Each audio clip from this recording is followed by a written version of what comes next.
Juru bicara pemerintah untuk penanganan COVID-19 Ahmad Yuryanto mengatakan adanya penambahan kasus COVID-19 di tanah air. Hingga Kamis 11 Juni 2020, jumlah kasus corona di Indonesia mencapai 35.295, bertambah 979 kasus dari kemarin.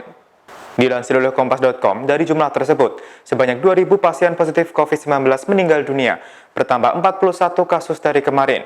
Sementara jumlah pasien sembuh sebanyak 12.636, bertambah 507 kasus dari kemarin. Penyebaran COVID-19 masih terjadi di tengah masyarakat. Oleh sebab itu, pemerintah selalu mengimbau masyarakat untuk mengusahakan menjalankan aktivitas di rumah masing-masing. Jika terpaksa harus keluar rumah, maka wajib menerapkan protokol kesehatan seperti mengenakan masker, menerapkan physical distancing, dan mencuci tangan setelah beraktivitas.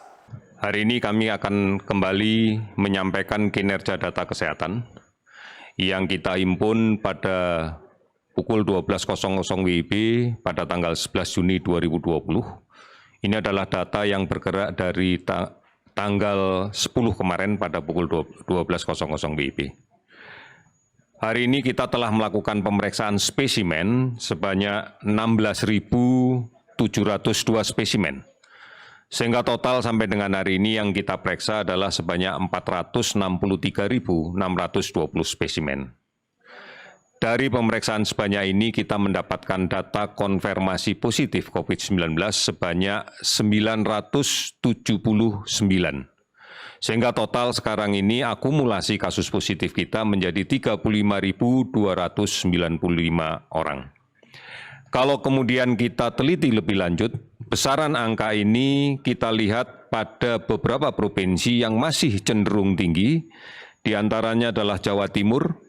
Hari ini melaporkan ada 297 kasus positif baru, meskipun juga dilaporkan ada 112 kasus yang sembuh.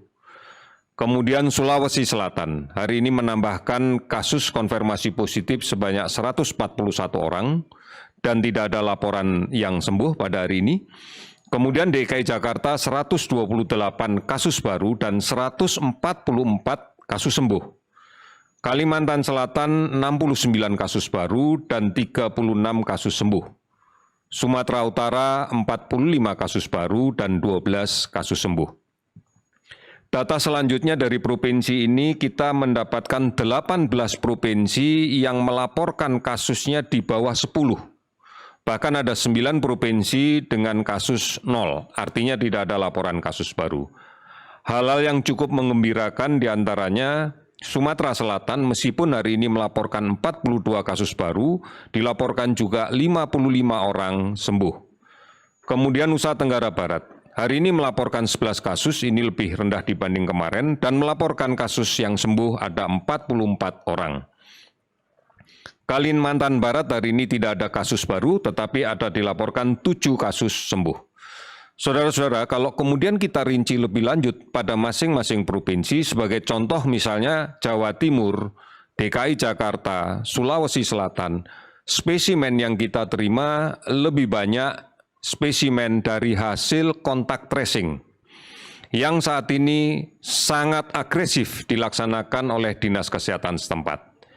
Ini adalah bagian dari arahan yang diberikan oleh Presiden bahwa sumber penularan yang ada di masyarakat harus dicari, yaitu dengan melakukan kontak tracing dan kemudian melakukan pemeriksaan.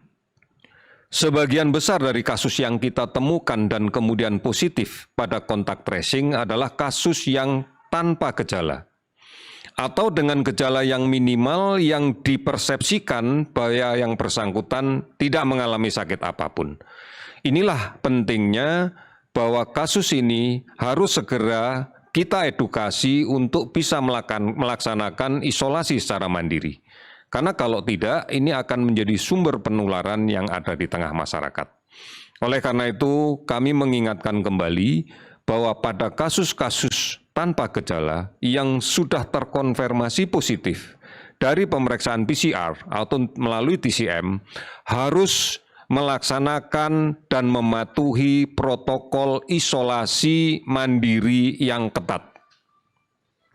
Karena kalau tidak, ini akan bisa menjadi sumber penularan untuk masyarakat sekitarnya. Total kasus sembuh sampai dengan hari ini yang kita rekap adalah 507 orang. sehingga total yang sembuh adalah 12.636 orang. Meninggal 41 orang, sehingga total yang meninggal sampai dengan hari ini adalah 2.000 orang. Saudara-saudara, 424 kabupaten kota telah melaporkan ada kasus positif terkonfirmasi di 34 provinsi. Ini yang harus menjadi perhatian kita, meskipun cukup banyak provinsi yang berada di Indonesia dengan kasus di bawah 10, dan beberapa provinsi yang kecenderungan data kenaikannya tidak terlalu signifikan, artinya berada pada putaran angka itu. Hanya memang masih ada beberapa provinsi yang kenaikannya cukup tinggi. Demikian Tribun News Update hari ini. Nantikan berita lainnya hanya di tribunnews.com. Terima kasih sudah nonton. Jangan lupa like, subscribe, dan share ya.